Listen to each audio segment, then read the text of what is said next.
I don't know whether Margaret didn't want to continue to perform and be an actress when she grew up or not. I can't swear to that. Because I was no longer even doing that kind of work. After all, when I left MGM, I became Harry Cohn's executive assistant. I no longer did that. I was going to be the lady producer, you see. But the point is that Margaret had real talent as a child, unquestionably. And why she didn't, I don't know. As I say, I was not around. I don't know whether she was possibly tired of it. Her mother sat in my office through every session. Protecting. No question. Tell me about, Margaret talks about she and Elizabeth Taylor and how Elizabeth Taylor was in school with her on the MGM That's line. right. And that during Little Women, Elizabeth Taylor turned 18 and didn't have to go back to school. And how she wanted Elizabeth to play with her with the chipmunks and things, that Elizabeth wanted to be going off with Peter Lawford. When Elizabeth, before she was 18, I don't know whether you should print this or not, but Elizabeth's mother came to me and said that she knew there could be a wonderful thing between Peter Lawford and Elizabeth. And Elizabeth really, at 16, I think, had a feeling about Peter. But Elizabeth, dear, from 16 on, was not a little girl, dear, or was not even a teenager, dear. Elizabeth was grown. And incidentally, speaking of Peter Lawford, to me, that is a sadness, because Peter could have been what we call a really terrific leading man. I'm not going to tell that story. No, I don't expect you to say it to me. I am only going to say that Peter was a victim of his mother, who wanted to really be Lady Lawford. Look, I used to see Peter before he had made a film. He would hang around with Mickey, with all of them, and need $1 and borrow it from somebody, one of the young people that was in my outer office. No, this was not my idea of a mother, nor of a lady. There wasn't any limit to Mickey's talent. If you remember him playing Puck in Midsummer's Night Dream and he was a child, if you remember him in scenes in Boys Town, if you remember him even trying to appear growing up when he played scenes with Judy as they grew up, this is the saddest thing that ever happened to a human being. Yes, his father was as short as he was, but his father didn't have any talent. Mickey, in my book, as far as MGM is concerned, Mickey and Judy Garland, of course, for me, Judy was the great chanteuse of this whole century.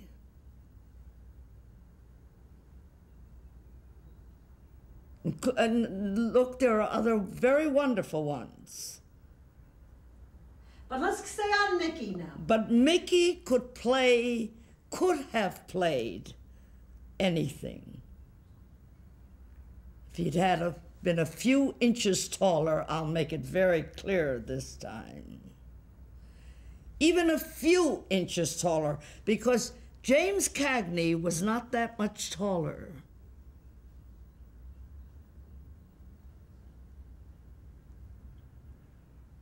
And if someone had taken Mickey at a certain time, including MGM, and not said, well, he can do all these young boys' parts, but said, you're going to grow up, not at his height. There was something in Mickey's figure. If you remember, his father was very much like that. Except his father didn't have Mickey's talent. And Mickey had great talent. But he had lots of women, too. The women were crazy. Well, darling, because what he could do, he could do. Let's put it that way. Having women, dear, and being charming and had nothing to do. That camera didn't make that. That truth machine made him a boy. But he was married to Ava, the most beautiful woman. She must have been towering over him. That truth machine, see it? You can kid everything in the world, you can't kid that machine.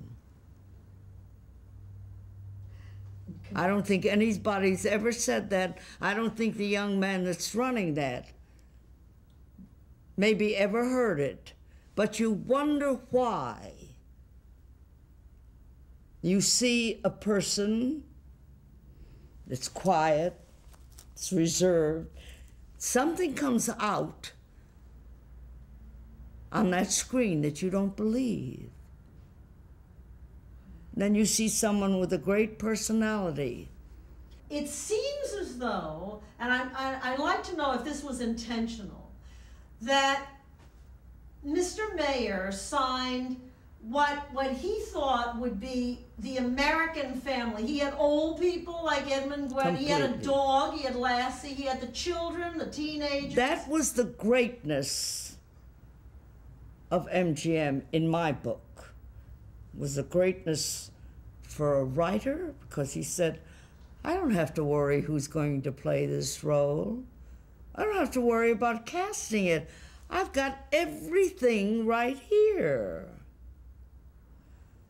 Old a people. Producer, right? Didn't matter what, he had the best in character actors, whether it was a child. They used them. After all, when you tell the story of Janet, the girl that had made a test and I had worked with her. And Janet saw her, because the day Janet came to read the first script or scene that I had given her, this girl, you see, we had not only producers, we had executive producers that had producers under them. Now, the executive producer who was going to make that picture wanted this other young girl who happened to be a singer, and he liked singers. Let's say that was part of it. And she had made one film, a very good film. Walter Pidgeon was a star in it. It was a very good film called The Green Years. I'm not going to give you her name. You can look it up if you want to. Janet, I had to ask, because she came off of the set. She wanted to run the scene once more. Janet was in my office, and I asked her if she would wait, and I had another office next to it. Would she wait? And the girl came in. I introduced them. The girl was in costume for the picture. That was when she went out, that I did something I had never done before, because I had a rule that I never used a scene from a picture that was about to go into production unless it was a test for that production. But that day, I knew. I asked for a copy of the same scene that the young girl was doing. Now, Janet couldn't have seen a picture or read it because it wasn't a novel, it wasn't anything. I told her the story, I told her the character, told her the time, spent about a half hour talking about the script.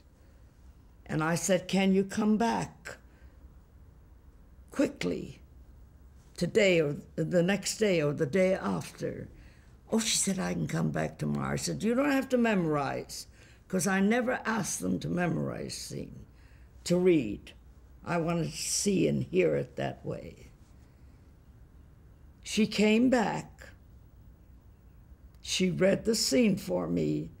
I called the producer, who was Jack Cummings, and he brought the director, who was Roy Rowland.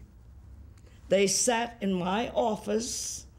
Now remember, we didn't have a signed contract. We only had what we gave people that we were possibly going to make a test of. Possibly. No promise. I mean, the salary, everything.